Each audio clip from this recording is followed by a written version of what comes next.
We're going to get started with the content in just a few minutes. We're going to give folks a little bit more time to join, but in the meantime, I'm going to put up a poll here on the screen so we can better understand who we're talking with today.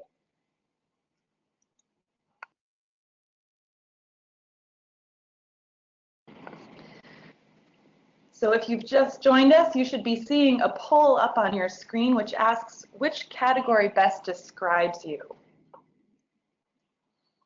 Are you a government sector? Do you work in the private sector? Do you work for a development organization? Are you in academia or something else? Go ahead and select one of those options. Wow, it looks like 85% of you have voted. I'm really impressed with your participation here. And we'll just give it a few more seconds for those of you who are just joining and want to participate. Go ahead and make your selection from that poll. Which of these categories best describes you? Do you work in government? Do you work in the private sector? Are you with a development organization? Are you in academia or something else? All right, we'll go ahead and close that poll and show you the results so that you know who else is listening today. It looks like we have about half of you are from the private sector, which is really exciting. A quarter of you from a development organization, a quarter of you from something other. So maybe we need to retool those categories, or we'd love to hear when we get more to the discussion about where you're coming from and what perspective you bring. Only a few folks who are in government and none from academia. So I know that Leon is sitting there in his office at Columbia University in New York, and so he's our lone academic. And fortunately, he's well represented, but hopefully we can be sure to cater our conversation to those of you in the private sector and development organizations, and then those of you who haven't been able to express what sector you come from, we'll make sure to hear from you when we get to the conversation a little bit later. Welcome for those of you who have just joined. We are just going through and trying to figure out who we're talking with today. So I'm going to put up one more poll before we dive into the content of this webinar. And that poll asks about where you work, where the focus of your work is in the world. So feel free to select one of those. We've got up there Africa, Asia and the Pacific, Latin America and the Caribbean, North America and Europe. I recognize that these are not inclusive categories, but we only have 5 options, unfortunately, in this webinar software. If you're in the Middle East, feel free to select global. But go ahead and make your selection. It looks like about 80% of you have been able to vote. Thank you so much. Let's just wait a couple more seconds to get any remaining folks who've just joined us. All right, let's go ahead and close that poll and see who we've got on the line. So it looks like 27% of you, the focus of your work is in Africa. 13% the focus of your work is in Latin America and the Caribbean. 11% of you, the focus of your work is in North America and Europe, 9% Asia and the Pacific, and 40% are globally focused, or again, as I said, probably the Middle East and or North Africa may have selected the global option there. So it looks like we have a really nice mix, and I know that Leon has some examples throughout his presentation from all of those regions. So yeah, looking forward to including those insights as we move forward today. Well, welcome again to the call. This is Technology Inequality, Opportunities and Challenges for Mobile Financial Services. I'm just going to offer a couple housekeeping notes. We have muted all of you for the presentation, but during the discussion, as we move forward, we'd like to call on you individually. So there are a couple ways that you can let us know that you'd like to speak. One is by raising your hand. There's a little button that looks like a hand on your webinar platform, and you can click that button if you'd like to note that, that you have something to say. And then the other way you can do it, you can let us know you have a comment or a question, is in the questions tab. and you can type right in there, and we have somebody who's going to be fielding all of the questions and making sure that we hear from those of you who want to be able to speak today. We want to make sure we have a rich discussion, and so we definitely want to answer your questions, to hear your comments on the research, because I think this is very relevant and in some ways perhaps controversial research, and so feel free to use that question box. You can also use that question box to let us know if you have any trouble with the technology, and we have somebody on standby to try to troubleshoot some of that. Finally, I wanted to let you know that we're recording this session. We will be sharing it on our website after this webinar for those who wanted to participate but were unable to do so. So again, my name is Sonia Kelly. I'm Director of Research at the Center for Financial Inclusion, and one of my jobs, actually, but one of my favorite responsibilities at CFI is to direct the Fellows Program. Leon's research that will be presented today comes as part of the CFI Fellows Program, and the Fellows Program was established as part of CFI's work to challenge and engage the industry, and also to protect and empower consumers and flag some of the big issues we have as we move forward with a focus on protecting and empowering consumers in this financial services landscape. We started the Fellows Program about 2 years ago with the goal of encouraging independent research and analysis, and we really wanted the focus of the program to be on the most important challenges in financial inclusion, those really big unanswered questions that we know if we found the answers to them, they could propel us forward in really exciting ways. Leon Perlman was part of our first cohort of the CFI Fellows Program, and I'd like to set the stage as we move forward into the content. I'd like to set the stage to talk a little bit about where his research is situated and why we care. You might think research that's focused on technology, what relevance does that have to financial inclusion?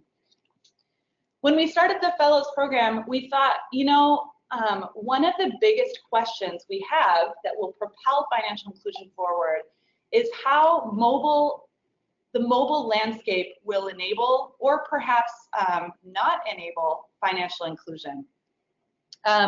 We wanted to get a really clear sense of just how mobile was changing financial inclusion. It was clear that mobile was changing money and banking kind of on a broad scale, but for customers in low-income countries, customers at the base of the economic pyramid, what does it mean for them? What does the mobile landscape mean for them? Our working hypothesis was that smartphones were going to be the future of financial inclusion. And I envisioned a world in just a few years in which a poor farmer in Malawi would be able to pull out his smartphone and look up the prices of his crops and pay his suppliers and have really good connectivity. And while he's on there, be able to pay the school fees of his children. And I had this utopian vision of a smartphone-enabled financial inclusion future. And that was the spirit in which we commissioned Leon Perlman's research. Leon came in and said, your hypothesis might be slightly misguided. In fact, it might actually be a dangerous misrepresentation of the mobile landscape in a way that misses some of the big issues that are lingering for low-income customers and customers in emerging markets. So the focus of Leon's report was on access platforms, on user devices, and on security challenges to mobile financial services. Leon researched this by visiting a number of different countries, 14 at last count, but Leon is always adding more countries to that list, and up until the very end when he was editing the report, he was incorporating insights coming from his travels all over the world. What Leon did is really remarkable. He just literally walked into marketplaces. He went to vendors like the one you see on the screen here, and he bought phones, and he asked the vendors if he could test the phones. Leon will talk a little bit more about this picture later and what it says about the mobile financial services landscape. But what kind of overall, what Leon's research taught me was that we're not speeding toward a smartphone-enabled financial inclusion future. In fact, people are still choosing feature phones in large numbers.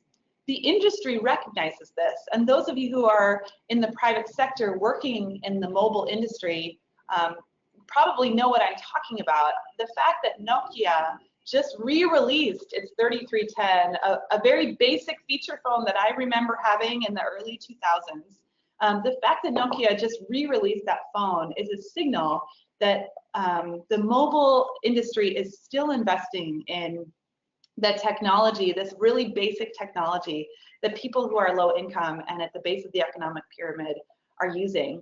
There are reasons for that Leon is going to get into as we move forward, and those reasons include battery life, reliability of the technology, those kinds of things. But one of the reasons that I do want to point out that emerged from me that Leon will talk a little bit more about later is connectivity. We see that in emerging markets, the connectivity landscape is primarily 2G technology.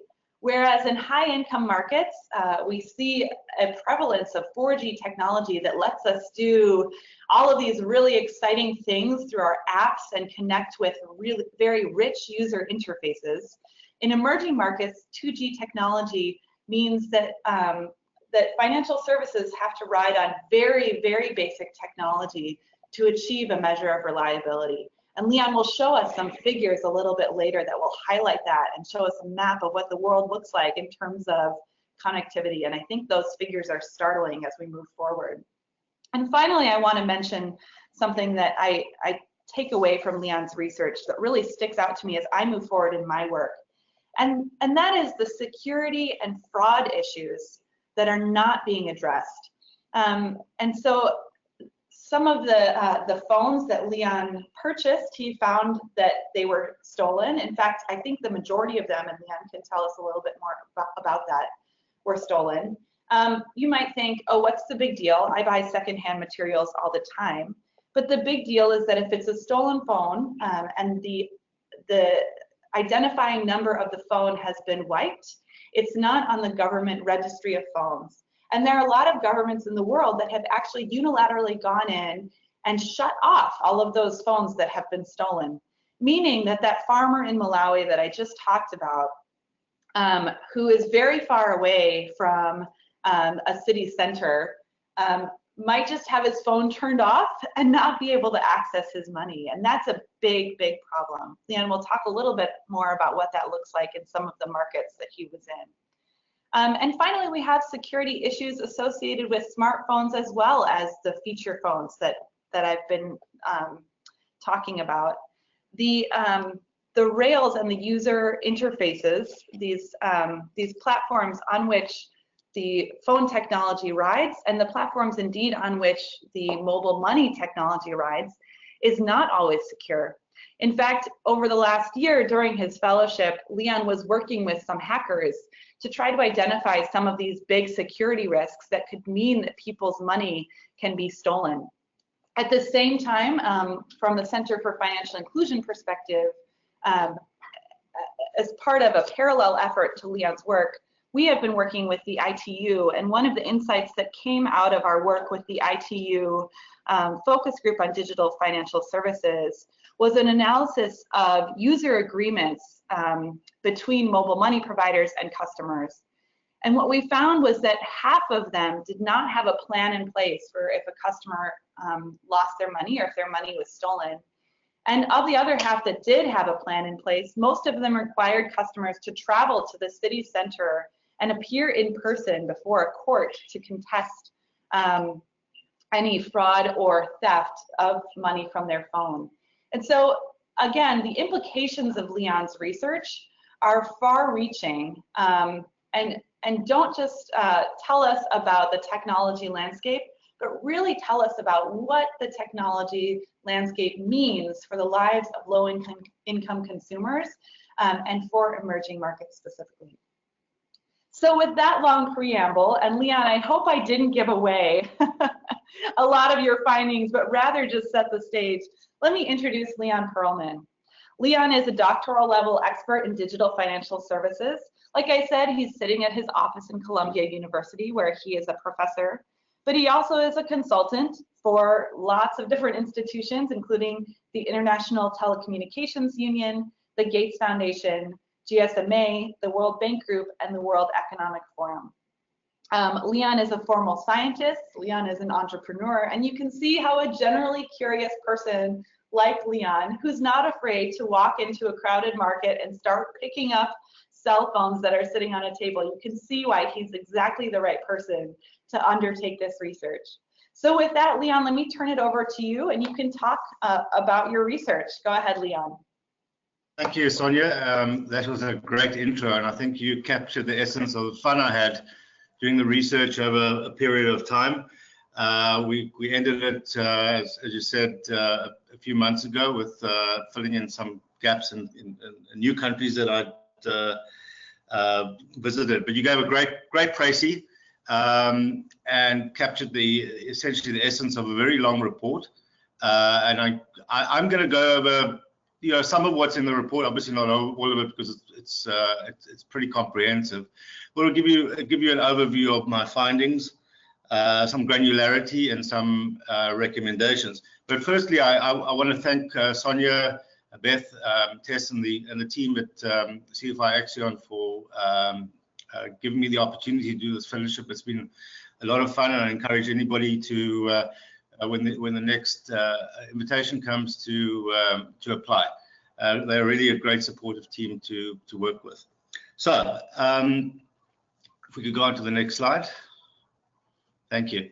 So there's a lot of info, as I said, and a lot of it is bubbling out there. It's spoken maybe in whispers, in silos. There's some issues which people speak about, but really no one's connected the dots. So that's what this study does to a great extent. It connects the dots and ventilates many of the technical and policy issues that I found, which may impede ubiquitous access to technology access to the mobile financial services ecosystem. Essentially creating what I would think is quite an unequal, or even asymmetric user experience or even quality of service. And that may, in some markets, lead to some sort of technophobia with people who may be scared to use their devices for they might have heard of some issue or themselves had some issue technically that put them off using the phone. So that to some extent leads to the prevalence of OTC transactions, over-the-counter transactions, which are really people going to agents and saying, look, I don't really know what I'm doing, maybe. I had a bad experience, can you do the transaction for me? And that downstream then leads to very little account use and not being able to build on the ecosystem for other services based on accounts. That's credit, some other method of including people in the broader financial system. So all this technology stuff has impact. It has impact downstream at the user. It has impact for policymakers. So we'll get into a bit more of that. Next slide, please. So the essence of the assumptions that was in the previous slide is that smartphones are going to take over the world. Sonia indicated maybe that's not entirely true. So on the left, you'll see smartphones will be a majority of global connections by 2020. A lot of reports say that. Somehow 2020 was plucked out of the air and said, okay, that's when we're going to get an inflection point. The reality is it doesn't look like that. Basic feature phones constitute a vast majority of phones used in the developing world. The canary in the coal mine for me was clearly my travels and not seeing that move towards smartphones beyond urban areas, really, where there's, granted there are quite a few smartphones being sold, but as you move out to the urban areas where people are selling phones or even using phones, I didn't see that. So there was one canary in the coal mine. Well, the other canary in the coal mine, if you will, was looking at manufacturing data, specifically looking at the screens being developed for phones. And I saw, in fact, a rise in small screen manufacture, or displays people call it, where the 2-3 inch screen sizes, which are prevalent in feature phones, they went dipping, not going anywhere near the kind of numbers that people were contemplating by 2020.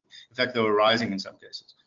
So other issues is the smartphones are the next imminent step in MFS access. Again, I don't entirely buy into that. Smartphones, technical and high-speed, require high-speed access, and the networks to support that really aren't there. They must be enhanced more in urban areas. We'll get into that a bit later. Also, current universal service obligations are sufficient to ensure that MNOs will fulfill bottom of pyramid user needs. Not the case. Don't see universal quality of service in the field. That was anecdotal to start, and then I actually tested it and spoke to a lot of regulators and providers. So we don't see universal quality of service in the field just yet. For example, if you initiate a USSD session in some rural areas, it just won't initiate because the phones can't push out the signal to the base station. The base station might push the signal to the phone, but not vice versa, and it drops off. So USSD sessions during mobile money MFS transactions drop off. Not a great user experience. Next slide, please. So just a bit of a history lesson and a sync setter as far as what devices we're talking about. So on the left is the initial 3310 that Sonia spoke about. It's now been jazzed up. If you were at the Mobile World Congress, it's now color. It's got a flashlight, a radio, I think, all sorts of fancy things, and looks slightly more in terms of screen like the feature phone in the middle. And then there's a smartphone, which is pretty ubiquitous for those in most of the developing world in urban areas and in the developed world. In fact, I would have said that was a snapshot of the phone ecosystem. What I've seen in the last 2-3 months is a new segment, which I've, for lack of a better word or term, have called a smart feature phone, which looks somewhat like the phone in the middle, except that it's running Android. So it's not running the sort of icon-based proprietary operating system you see there with maybe Facebook or something, but essentially it runs Android, but it's not touchscreen. So that's a new segment that you can expect to see in the market this year, the smart feature phone. It's running Android, it doesn't have a touch screen, but it has a keyboard like the feature phone that you see. Okay, next slide, please. So just going over what I found in the markets, the basic phones, they usually street price around $6, maybe a bit more, depending on local taxes or import taxes. Pretty good battery life, on average about a week. Some of them claim about 3 weeks.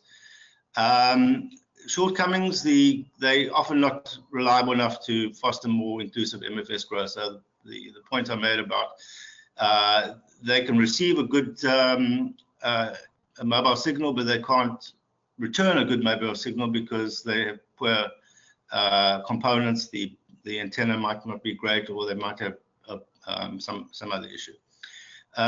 Most importantly, these basic phones don't have any data connectivity. They have USSD and SMS, but they can't do internet type of activities on the phone. Feature phones are a slight upgrade to that. They have larger screen sizes, up to about 4 inches. Pretty long battery life as well, somewhat ameliorated by the color screens, usually in larger screens, so it chews up the battery. But they have minimal storage, so you can't really store too much on them. Slower memory, and the incompatibility between chipsets. So what I found is essentially 2 major world manufacturers who develop chips for feature phones and they are to some extent incompatible. So you can't write an app, if you will, if you could, for them to work ubiquitously between the feature phones. There is an exception to that, and we'll get into that in the next slide, which is on Java. Very limited support for 3G and 4G mobile data. That's often a practical issue, but more often a cost issue, because the 3G and 4G chipsets do increase costs. They also require new radio sets because the GSM, which is the basic 2G, works on, we'll get into this later, 900 megahertz, and the 3G, 4G work at higher frequencies like 2100 megahertz. Now the smartphones, obviously most of you have had experience of this. You've improved user interface and user experience, larger touchscreen displays. Now those are around $30 right now. I see the prices coming down slightly, maybe around 26 now in some markets. Again, plus local taxes or import taxes, or whatever the regulator or tax authority wants to slap onto them. Now, shortcomings, and this is more to the point of the phones, the smartphones that are found in the markets, not necessarily the ones you have in your hands right now. They have insufficient storage space, very poor battery life. In some cases, the ones I tested were less than a day. In fact, less than an afternoon in some cases. Very low quality components, especially the screen. So if you drop it, you crack. So somebody's put $30 into a phone and you drop it, bang goes the phone. You cut your finger or you throw the thing away. Those are the choices. And most importantly, app compatibility issues. So a lot of the smartphones that are being sold out there use the earlier versions of Android. In fact, I'd say that most of the smartphones that I saw were Android. I didn't think I ever saw somebody selling an iPhone on the street, for example, or even some BlackBerry, or even Windows. So app compatibility issues. So they use the older versions of Android. Now, if you go to the Android store, the Play Store on Google, you can download the latest apps from the MFS providers, and they won't work on these older phones. They all require high version levels of Android, and a lot of the phones on the street now are believe it or not, version 2.3 of Android, and we now, I believe, on 7 point something of Android. So compatibility issues with smartphones. Next slide, please. So these are the user interfaces, which can be used to some degree across all those phones, except maybe SDK on smartphones. So USSD, unstructured supplementary service data, that was developed in the 1980s as part of the initial spec of GSM, which is really what most phones in the world use, the GSM specification, and its successors, 3G and LTE. USSD is very simple, easily updated menus because it's session-based. There's nothing really stored on the phone.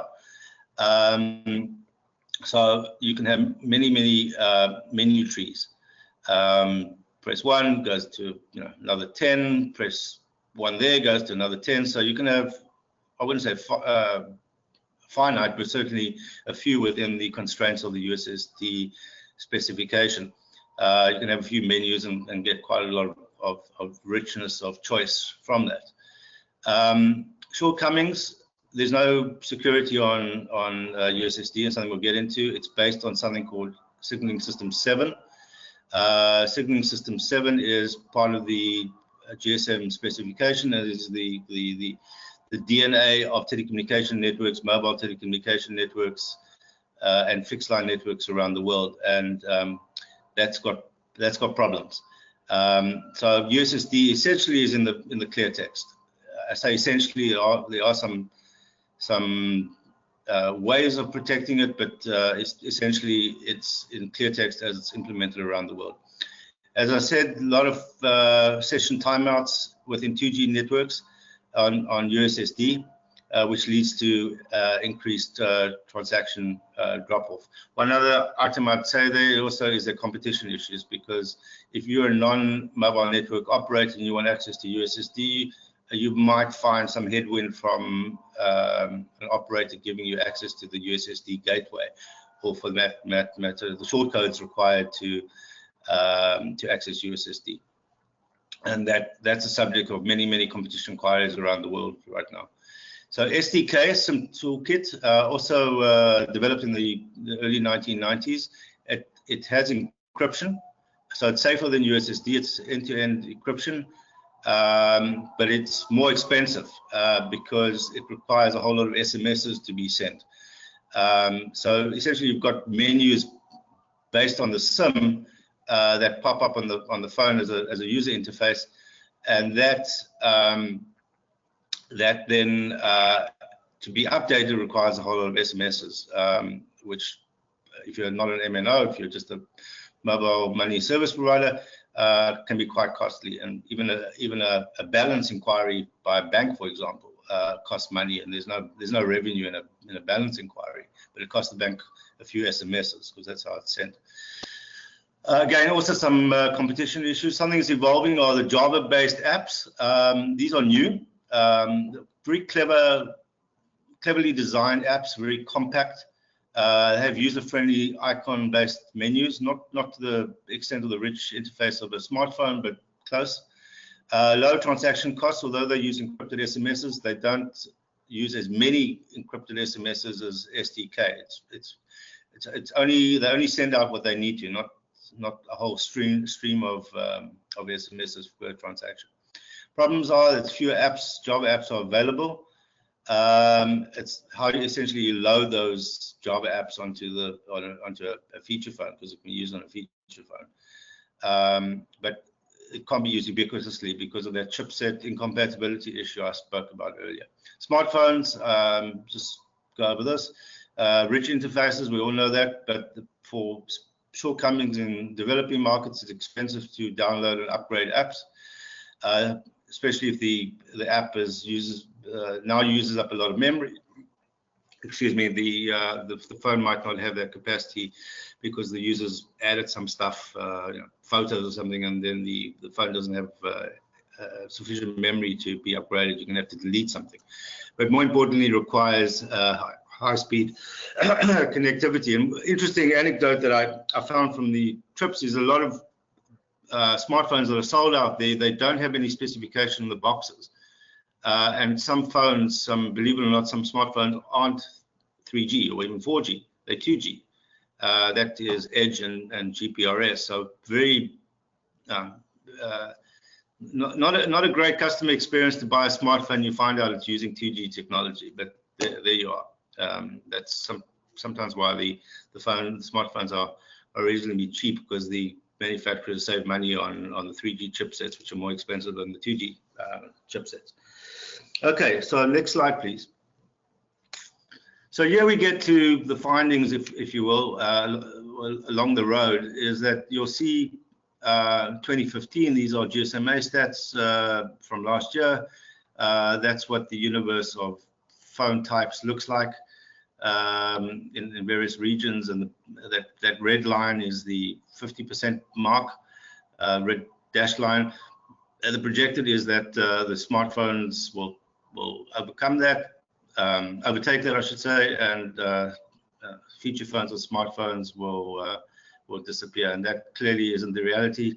To that point, I think the Indian regulator said a few months ago that they're anticipating feature phone use in that massive market way into the 20s, and specifically USSD, which is why they've come up with some USSD-based regulations. So they anticipate feature phones and even basic phones will be around for a long time, and they bring their regulations to anticipate and embrace that fact. Next slide, please. So if you remember this lady from the earlier slide that Sonia referenced, this picture I took in Kigali in Rwanda, and I must say, I took a lot of these pictures and I had to buy a lot of phones because people said, well, we'll let you take our picture if you buy a phone. So I ended up buying a lot of phones and testing them.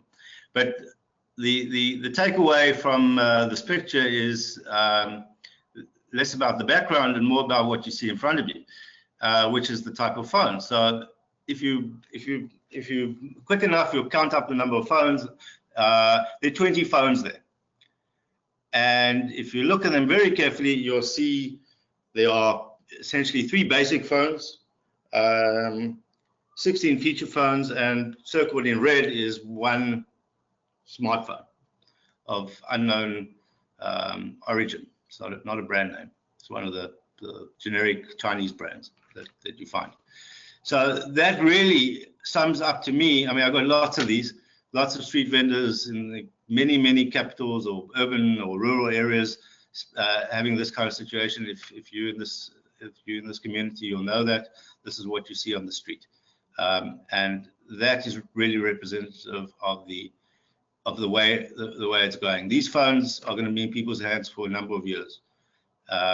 Those feature phones, you can run a truck over them and they'll still survive. The only thing that will kill them is really if the battery's messed up. So that's what the universe, I think, is going to look like for a while. And smartphones mostly an urban play for now. Next slide, please.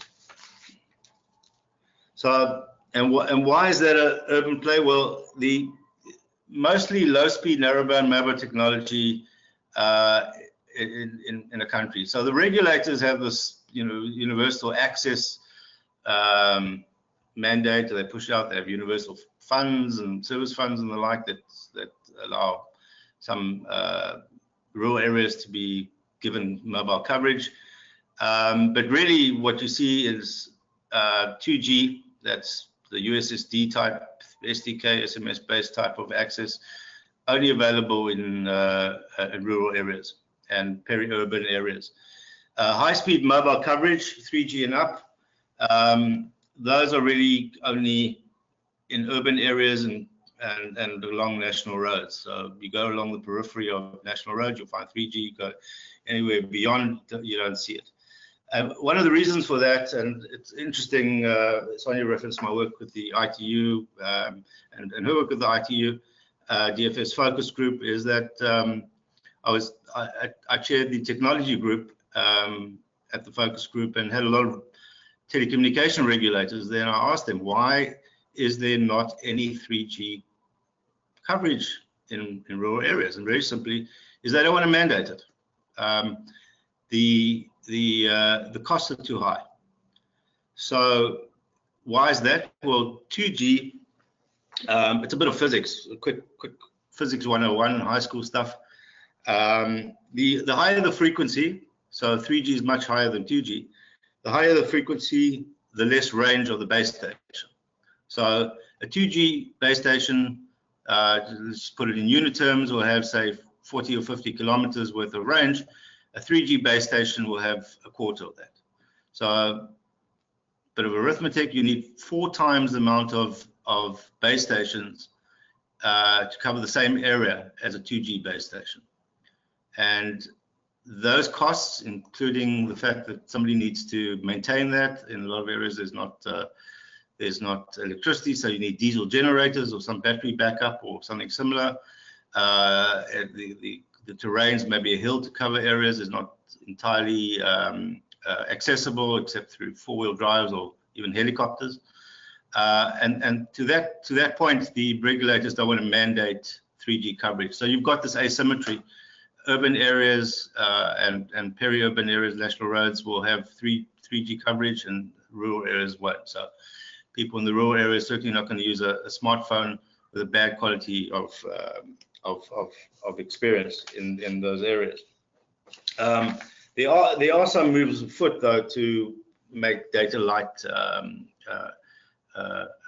apps on smartphones, but I don't think that's going to solve the problem, because 3G phones, as we said, especially the ones sold in developing countries, have very poor battery life. So if you're out and about in the rural area, you've not necessarily got access to a charging point. I've seen a lot of solar devices, but those aren't easily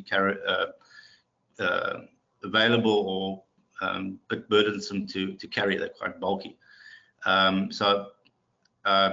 2G's here to stay for a while. So you've got this universal quality of service paradigm versus universal service paradigm, and they conflict. Next slide, please.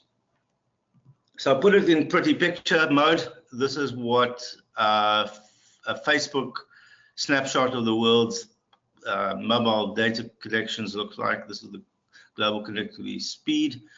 You'll see, not surprisingly, in yellow on the left in North America and the US, just everywhere is 4G. Now, 4G in the true sense is LTE, not some marketing hype of 3G plus, but that's LTE. Then you'll see next is 3G connections. That's next ubiquitous, and that's in light blue, and then in red are the 2G connections, which is really prevalent. And interestingly, take a look at India, which is pretty reddish pink. So you see, that's why the Indian regulator says, look, let's keep going on 2G and regulate USSD, because that's what our future looks like. It's not the yellow and the blue picture. Okay, so next slide, please. So as Sonia also mentioned, there are some issues with network security. Also referenced it in terms of USSD. There are vulnerabilities in SS7 and by implication mobile technologies. You can do remote interception of pins, one-time passwords. There's issues of push USSD, which essentially is somebody can get access to the mobile network from remote. Literally, somebody in Romania can access an African MNO or Asian MNO and push these fake messages, or even intercept data security or password information being sent to users. For example, push USSD is an interesting one. If you've got a phone, you suddenly get this USSD menu popping up on your screen and says, "Hi, I'm the mobile operator or the mobile managed service provider.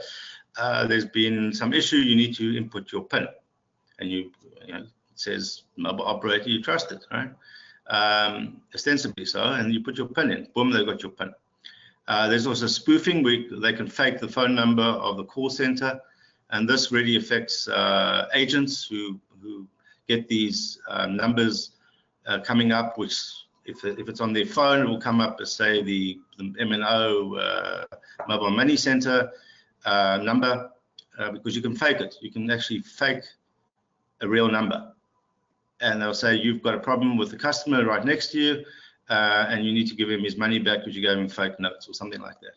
And that often happens. I see lots of reports out there on that, the spoofing issue. So those are remote interception vulnerabilities. And if you're not that sophisticated, and I use that term in inverted commas very loosely in terms of being a remote hacker, you can do something called a man-in-the-middle attack via a device which is ubiquitously known as a Stingray. It's a fake base station. And it's just a few $100s to build one of these things. Is free software, open source software that allows you to fake a base station. Effectively, what that does is allow you to intercept anything that's going from a phone or agent's phone to the nearest base station and capture all that data, including PIN numbers, IMSI numbers, SIM card numbers, phone numbers, you name it. Very easy to do. As I said to you, USSDs in the clear text. So all they need to do is put one of these devices, and you can Google it. You can Google Stingray and kind of see how these things are built. Very cheap. Just a card with a USB port and some antennas, maybe $200, $300 these days, and a laptop. That's all you need, and it's hidden. It's tiny. These radio cards are the size of a cigarette pack, completely hidden. Now, to the point of, is this being done? Is this just theory? No, it's possible. And although then there are emerging reports of this. In fact, there's one hack of in 02 which hit the surface, hit the media last week, where a couple €100,000 was drained from somebody's bank account using this exact same technology. But to the mobile money side of things, some of the people I've been speaking to in my role to research this, and also in the ITU focus group, was that a white hat test of 14 MNOs doing mobile money around the world. In 30% of the time, they were able to manipulate mobile money balances via remote hacking techniques. And I use the term hacking in inverted commas because they were given permission to try do a penetration test. So it is real. Next slide, please. So another issue that Sonia touched on was these counterfeit and stolen devices. Very simply, there's something called an IMEI number, which is a long number, which tells which describes the phone, the model number, the manufacturer, and the like. Essentially a serial number. Every time you make a phone call, that IMEI number is transmitted to the mobile network. So the mobile networks do have a blacklist or even grey list, which when sometimes phones are stolen, these numbers are captured in a database, and they can block them. So what the fraudsters do and the counterfeiters is they change that number. It's a lot of numbers, so they get a bit lazy. So instead of changing it to something that resembles the top number, they change it to zeros. So there are a lot of phones out in the world that have got zeros as serial numbers. In fact, in Nigeria, 30% of the phones there have got zeros as a serial number. So that tells you about something. Where that has an effect is that regulators are switching these phones off. All they need to do is look for the zeros, and they say switch off. And in Tanzania last year, July, about close to 2 million phones were switched off over the course of a few days.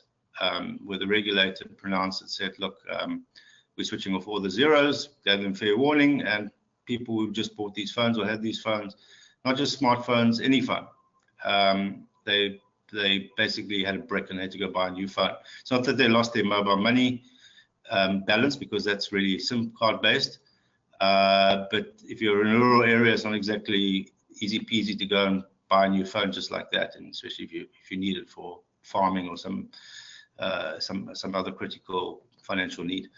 The other issue on a quality basis is that that serial number, as I said, indicates to the mobile network what kind of phone it is.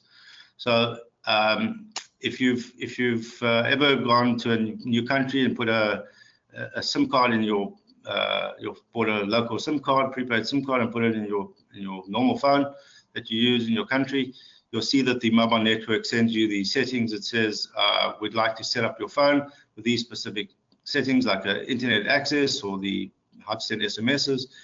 And it will only be able to send you the right settings if it knows what phone you're using. So if you've got zeros on your phone, you don't get set up. Now extrapolate that to somebody buying this on the street. They're not going to get a great quality of service because the phone hasn't been set up correctly, because the mobile network doesn't know what thinks you say got a Nokia, but you've actually got a Huawei or something else. So your phone doesn't work properly, and even then, the regulator might pull the kill switch, and then you've lost your phone access. So next slide, please. So infrastructure is an issue. We need universal quality of service. The access technology is a bit of an issue. The handset specifications aren't great. If you all remember the burning the Samsung Note Galaxy Note issue, where it spontaneously combusted, and airplanes and all sorts of other interesting places, and they withdrew it. Now that actually happens in a lot of markets, but you don't hear about it because they're cheap phones. These phones do combust. I spoke to quite a few people who confirmed that in the markets that I went to. The batteries are very poor quality, and the screens are pretty poor quality, as I said, and they're quite fragile. So handset specifications still much to be desired, but it's a matter of, are you you want to penetrate a market with your brand and push out cheap smartphones, or are you really, as a manufacturer or even a distributor within a country, worried about quality of the device? So I would argue that it's more the former. It's push out your brand for now. Again, in a lot of markets, I saw that there weren't even descriptions or specifications on these boxes. Next slide, please. So what are regulators for one to do with this? We always look to regulators if we can to solve our problems. In a lot of cases, that's some interaction with the market, tell them what the issue is. One of those would be to mandate higher speed coverage in underserved areas, so you get that universal quality of service. As I said, there's some push towards that, but it's not entirely prevalent right now that regulators are doing that. We'll go into that in the next slide. Combating the manufacture and sale of counterfeit, fraudulent, and stolen devices. In my report, you'll see, I think, about 16 plus countries that I looked at where this is being done. Pakistan, for example, you're ostensibly supposed to get a sticker or some permission from the telecoms regulator to actually sell the phone. SS7 vulnerabilities I discussed need a coordinated response. That is being done. I'm now heading up with Kevin Butler and the World Bank a specific work group on infrastructure security as part of a new initiative, and you'll get news about that in a few weeks, to try ventilate and try fix that issue. In fact, about 3 weeks ago in Washington, D.C., we had a meeting where the compromising, if you will, of USSD and SMS was demonstrated to a room full of regulators. So it is top of mind for a lot of people already in a very visceral sense. It's not just Leon or some other report highlighting it. It was shown to be a live interception of pins and the like was demonstrated. So it is very real. And that's part of the coordinated response, is to ventilate the issue and then try to figure out how we fix this. The other issue is mediating conflicts of interest and competition. Competition's a big issue, as I spoke about, is access to those USSD gateways or shortcodes or SDK gateways. Quality of service even for providers, so that they get the same quality of service as an MNO would for its own internal mobile money operations. That is not entirely certain in many markets, and regulators do or don't have the capacity or the jurisdiction to actually intervene to fix that issue. Next slide, please. And this is, in fact, is the last slide. So although you might think slightly dystopic slides beforehand, there are some promising developments. It's not all doom and gloom. So costs are coming down due to these new system-on-a-chip technology, which essentially shoves a whole lot of technology into one chip on a phone, brings the phone down to sub $30 for a smartphone, makes these new smart feature phones, which I spoke about. Explorations of patents of legacy brands and technologies. So a lot of the 1980s type of GSM-based patents and everything else around that, the audio, video, the signaling, those patents are expiring, and patents add a good few percentage points to the cost of a phone. So you take away those patents and the costs come down. That's what's happening. And certainly the emergence of new competitor brands. So a lot of the phones out there are made in India and China, and those are being seeded into markets. Literally, if you look at the report, you'll see the brands that are found superimposed on the continent. So those are the prevalent brands per continent. So take a look at that. There's a lot of brands you might not have heard of, but they're very prevalent in those markets, shown in the report. So another promising development, and this goes to the little physics issue of the frequency that 2G and 3G operate on.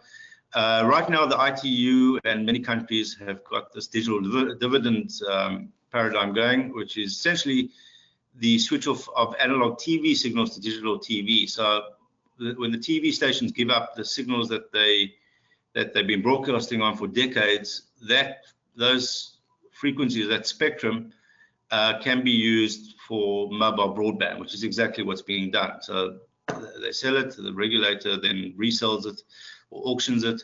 And the key point here is those frequencies are much, much lower than the current 3G frequencies. They're actually around 700 megahertz on average, slightly low in some markets. And again, the physics. So the lower the frequency, the higher the range of the base station. So you can imagine at 700 megahertz versus for 3G versus the current 2100 megahertz for 3G, you're going to get enormous amount of broadband coverage at lower infrastructure costs. The slight wrinkle in that is that in some markets the regulators haven't got their act together and don't realize the financial inclusion impacts of it, and are asking way too much money, I believe, for the spectrum. For example, in India, they didn't have any takers for the 700 megahertz spectrum, I believe, because it was just too expensive. And this was a few weeks ago. So regulators just need to be cognizant of there's a bigger picture. It's not just about treasury revenues by auctioning it off at some ridiculously high price that the market can't afford, but making it ubiquitous access. Iris scanners for biometric verification authentication, that's happening. That's going to bring down the cost, so you don't need a separate device to authenticate people and do eKYC onboarding. That many phones are developing that. In fact, the Aadhaar folks in India sent out a specification, and a lot of the manufacturers are ostensibly going to integrate that their Aadhaar specification for iris scanning and the like into their phones. And one last thing on the competition side is that image on the right, which is what's called a sticky SIM or a thin SIM in some markets. That is to get around the competition issues where a service provider is not an MNO, can't get access to a gateway, and doesn't want to force people to change their phone numbers to get access to their services. So what they do is they go to, these are the service providers, they go to another MNO, and they get sort of an MVO, mobile virtual network operator type of situation or similar, at cheaper USSD and SDK rates. And the only way of giving the service providers customers access to that is through the sticky SIM.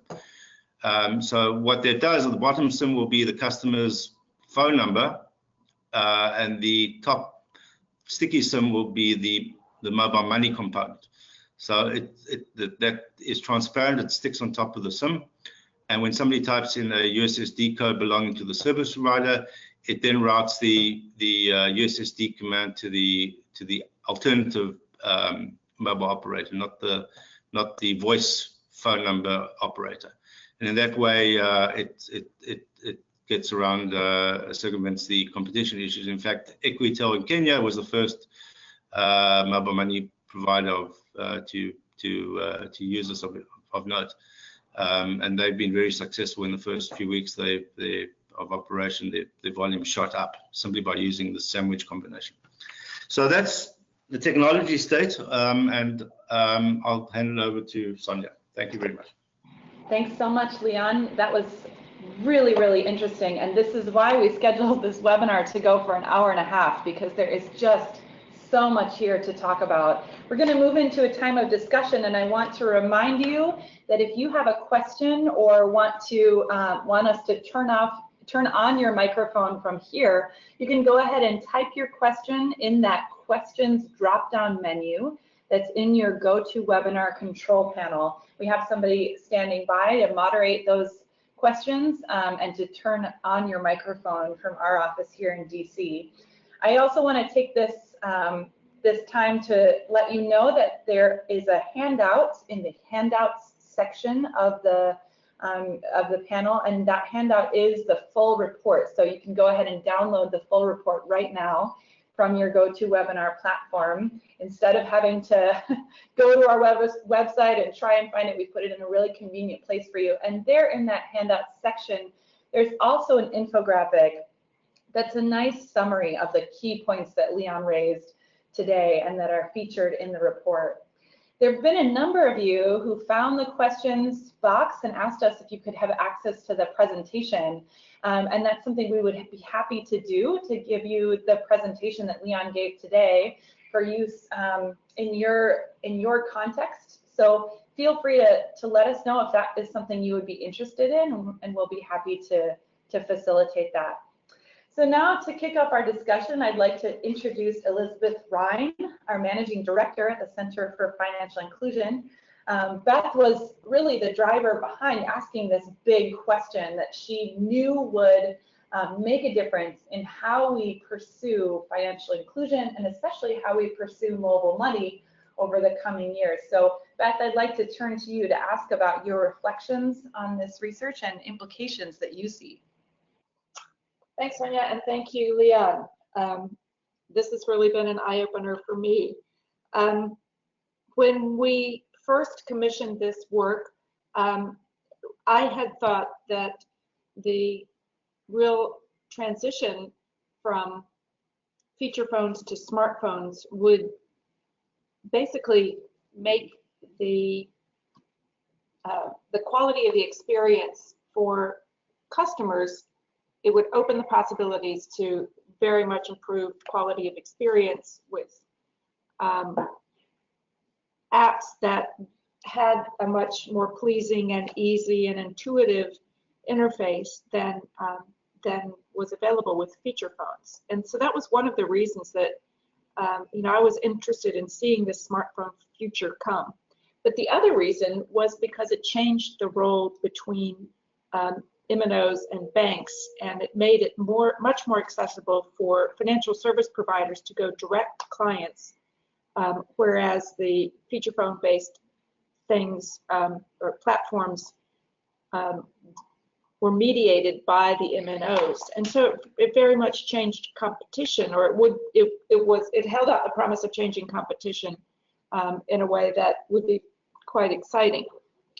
So what we have found out, however, through this is that we're not ready for that. And in fact, right now, mobile money is really operating using what I think of as the perfect Happy Meal, which is the combination of cell phones that are feature or basic, but mostly feature phones, using USSD or SDK, operating on 2G connectivity. That is what's working for customers at the base of the pyramid right now.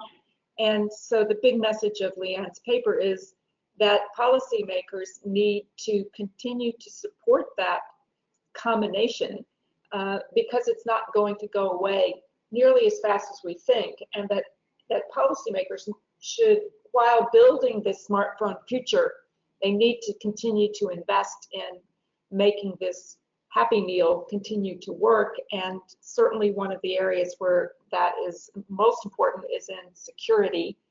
They need to protect this combo by investing in security because of the high number of vulnerabilities that Leon pointed out. But just sort of stepping back, one of the things that I reflect on when I think about all of this is the fact that there are no guarantees in the development of mobile money, because when you look at all of the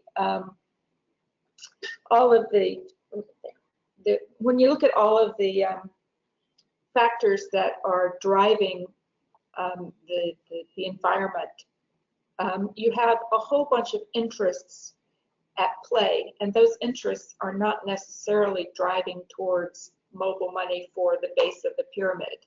For example, governments, as Leon pointed out, are trying to get the maximum revenue from spectrum. And so that means that they're not necessarily interested in making spectrum available that could allow a wider 2G coverage.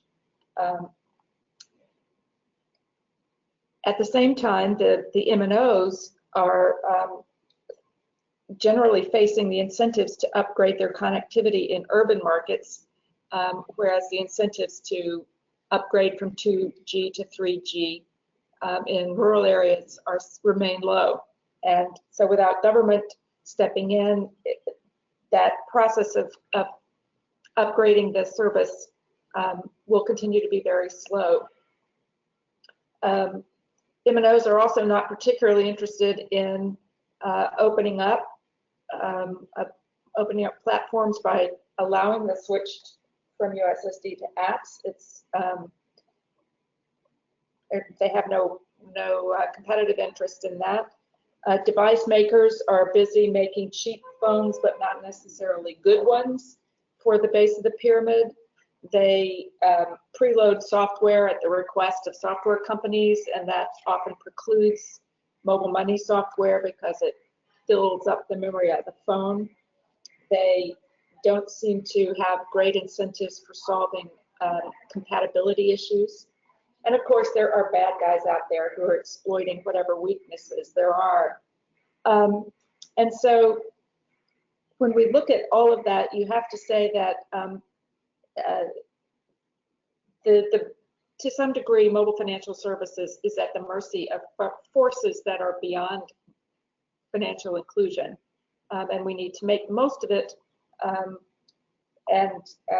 I think one of the key things, in addition to sort of the shorter to medium term continued support for feature phones and USSD type platforms, is in the longer term a strong focus on competition by the regulators and looking for ways to enhance competition. And of course, much in the news today, stepped up efforts in security. I'll stop there. Thanks, Beth. As we move forward in our discussion, I'd like to turn first to Abdel Lawani. Abdel joins us from the International Telecommunications Union. And so Abdel, we just turned on your microphone. It sounds like there's a little bit of background noise there, but I believe you had a question, and I wanted to start the conversation with you because Leon and Beth just mentioned regulators and governments and the role they play, and those groups are groups that you actively work with at the ITU.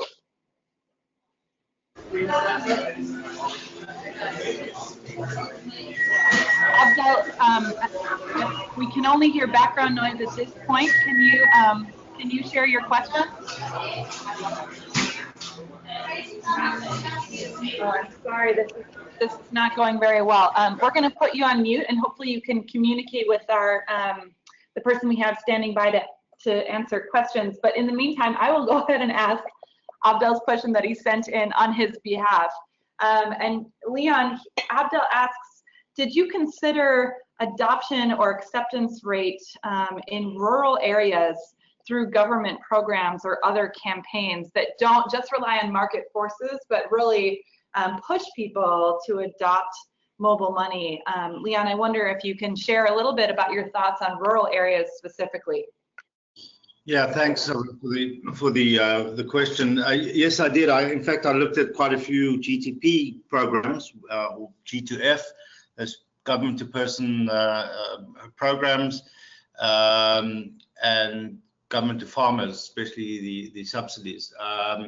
Now, it's interesting. In some respects, some farmers don't want to use phones and prefer to use some other mechanism to get their cash. Believe it or not, in this day and age, we're all immersed in mobile money and think that it's a no-brainer. But to a lot of farmers, they haven't, even with government incentives and the possibility of something going awry in a cash environment. In Colombia, the country, there are initiatives, for example, to do government payments. But to answer the question broadly, yes, governments are an integral part of this and successful to some degree, but they can only do it with partners, and the success of the ventures and activities are dependent on the success of the partners and not directly.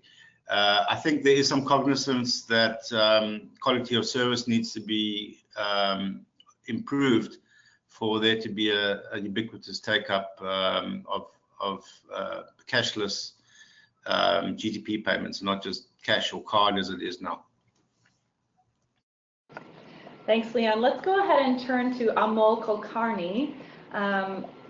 Amol had a number of questions, and I'll just leave it to him to introduce himself and share the one that he thinks is most relevant at this point, having heard all that he heard. Amol, are you there? Yes, hi, hello, thank you. Can you hear me? We can hear you just fine. Go ahead. Hi, Leon. This is Amol from Cuts, India. You have Hello. okay. Hi. So, what I wanted to understand, I think I will just quickly run through some of my important questions.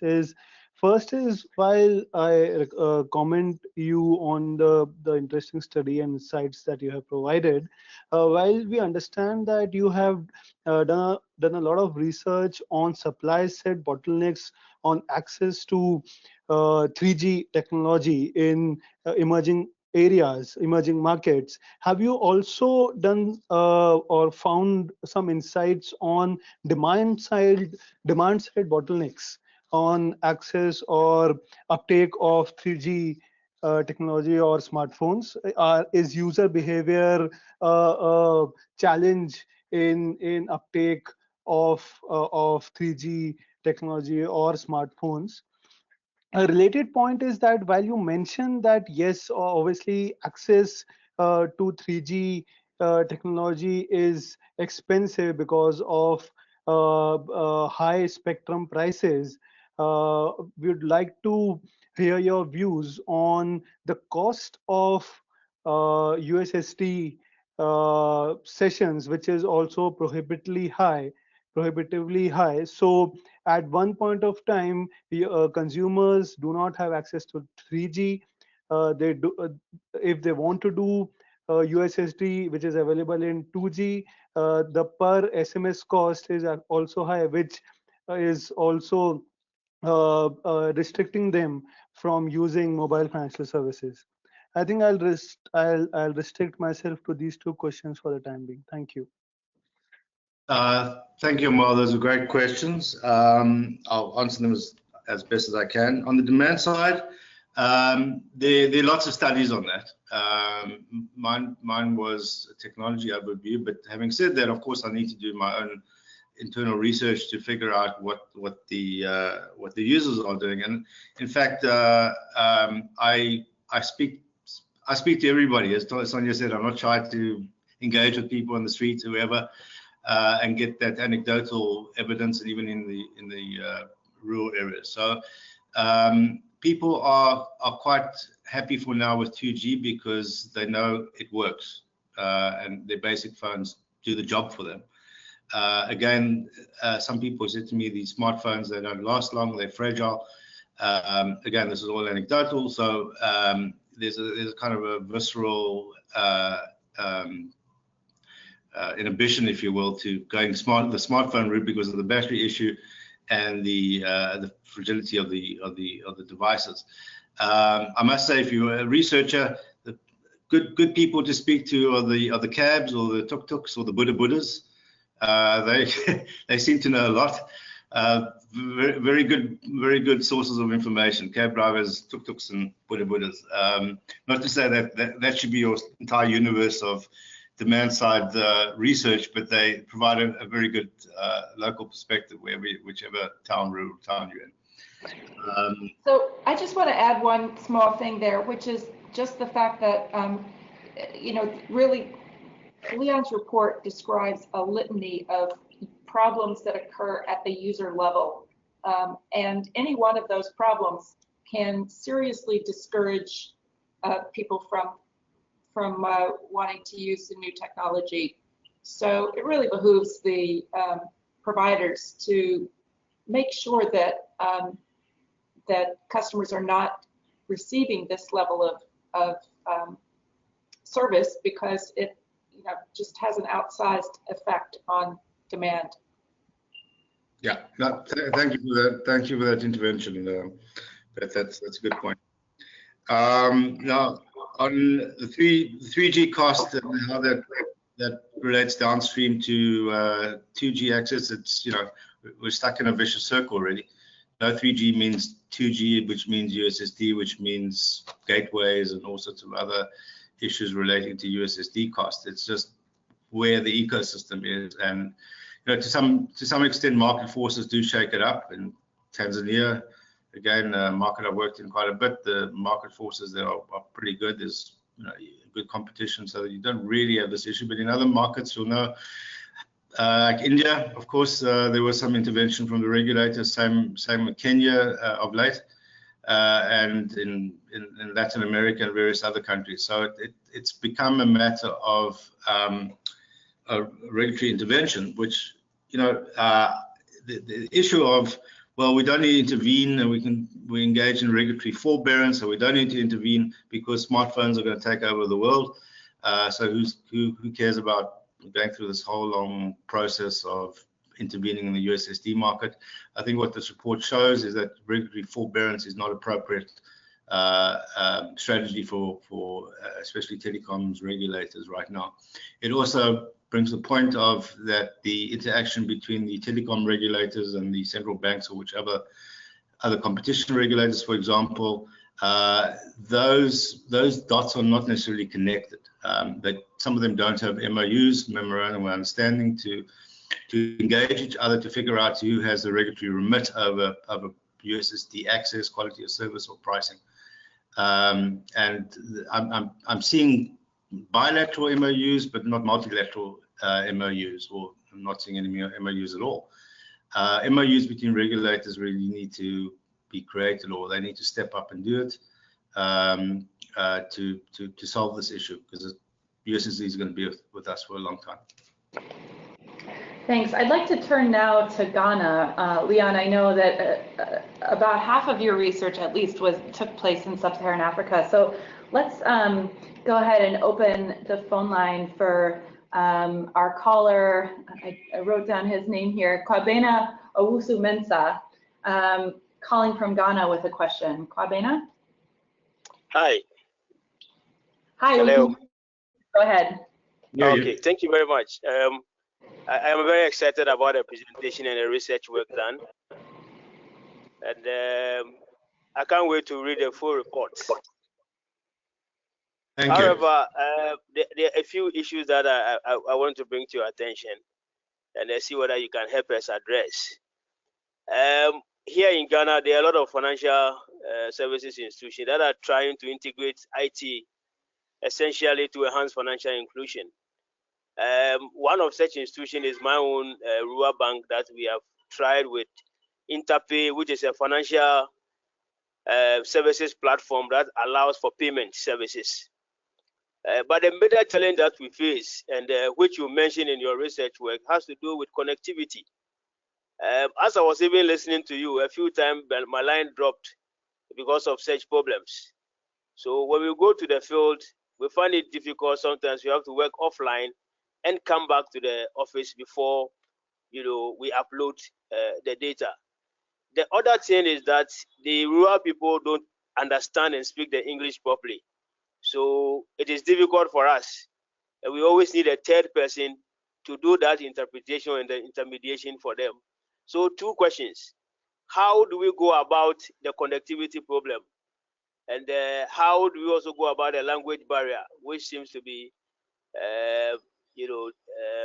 hindering our progress in terms of using IT platform to enhance financial services? Let me just add this so that you can answer all for me. I also saw in your map that I can see only yellow shade. That means that Ghana has 3G. But just to let you know that we have 3 service providers who are giving us 4G services in Ghana. But the irony is that it's also limited within the cities.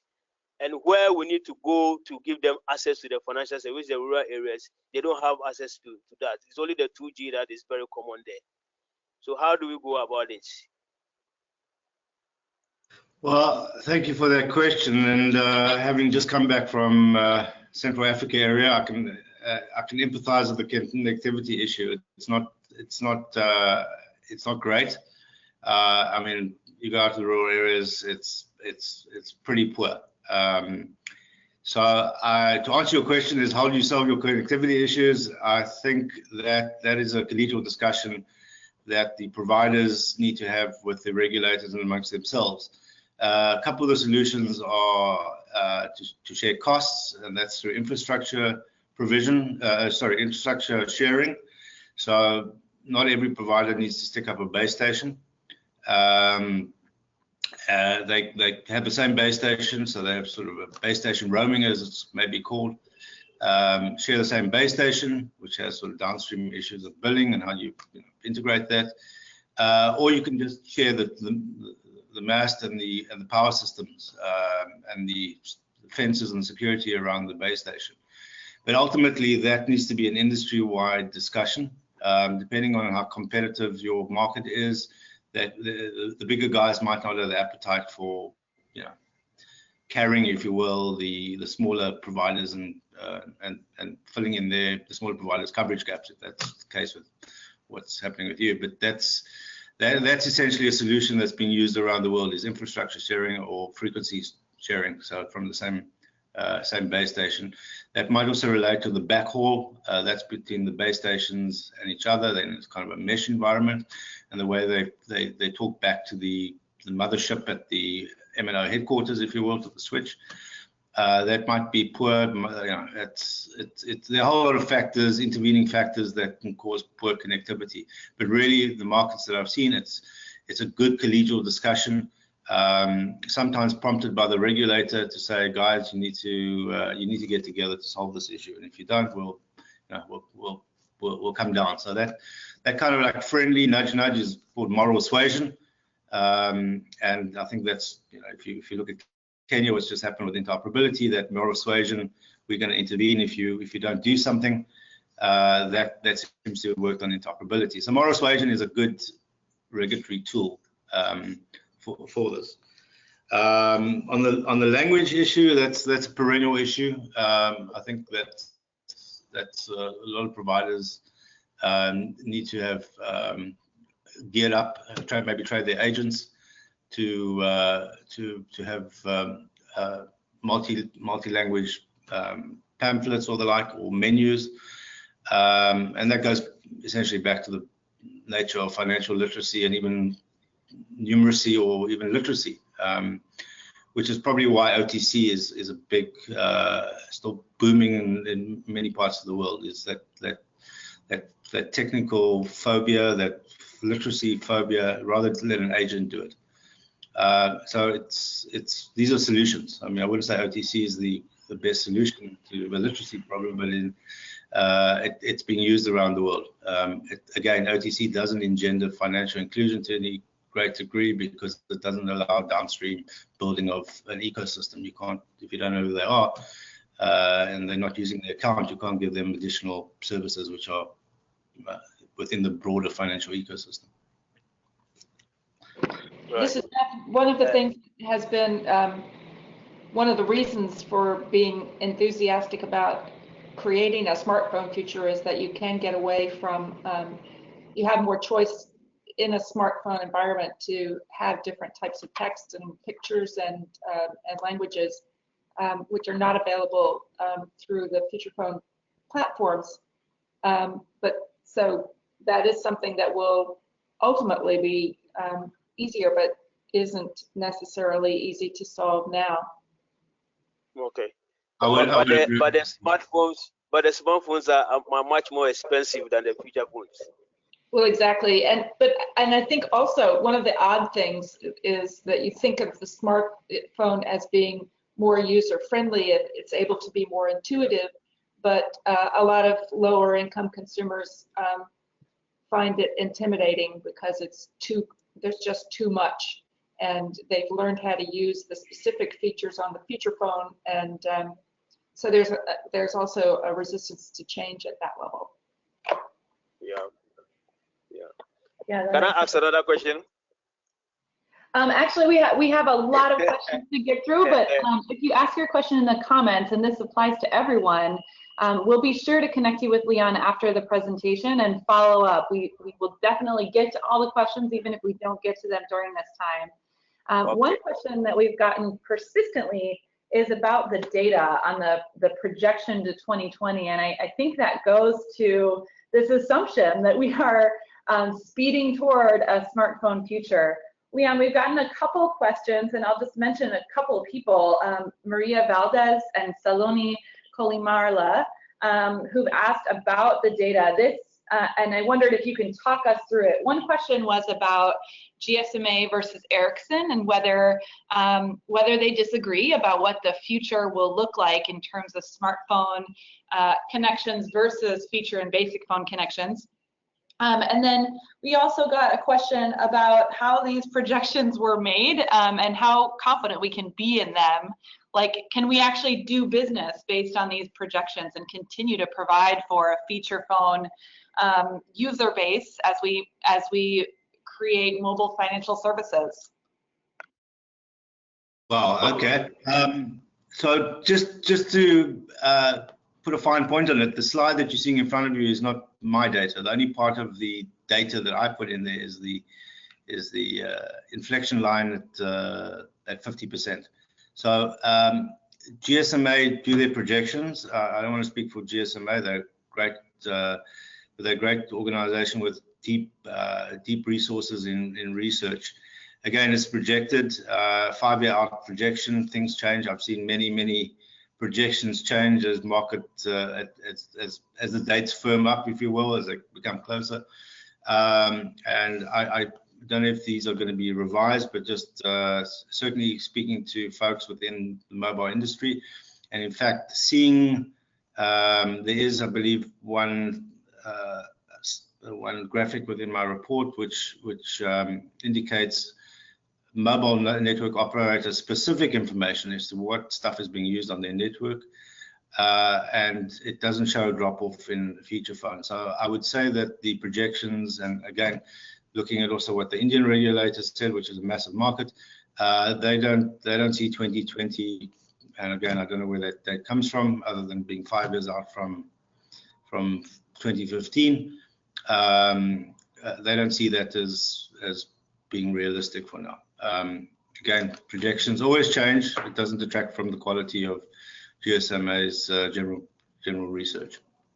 And whether or not it's Ericsson's obviously got access because it's in the embedded technology, the DNA of many mobile networks. They might get a better sense, like I did, of the actual types of devices that you're seeing on the network. Again, if you look back to that slide of the IMEI number, it's very easy if the IMEI numbers are real to determine what phones are being used. So there's that slide. The top one is a real number, and that says whatever. That says a Nokia 3310 27 edition or whatever it says, and then you can figure out if that's a feature phone, and then get a graph of what devices are being used on the network. There might even be machine devices, sort of small GSM devices that talk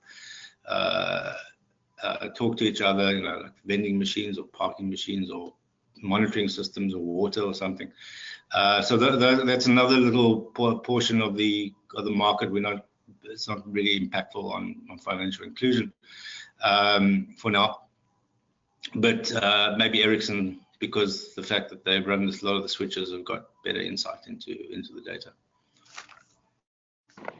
Thanks, Leon. And maybe I'll just note that as a fun exercise for you to do as we conclude this webinar, you can pull out your own phone, and as if you're going to make a phone call, you can dial, as it says there on the screen, *#06#, and you yourself will get your IMEI number.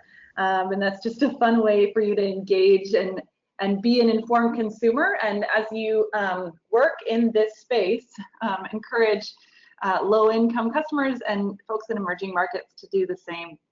Well, that's all the time we have today. I'm going to put up a slide here that gives you some information about how to stay in touch.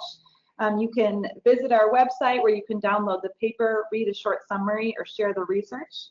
While I'm talking now and before we close the call, you can still go into the handout section of the webinar platform and download the report and the infographic.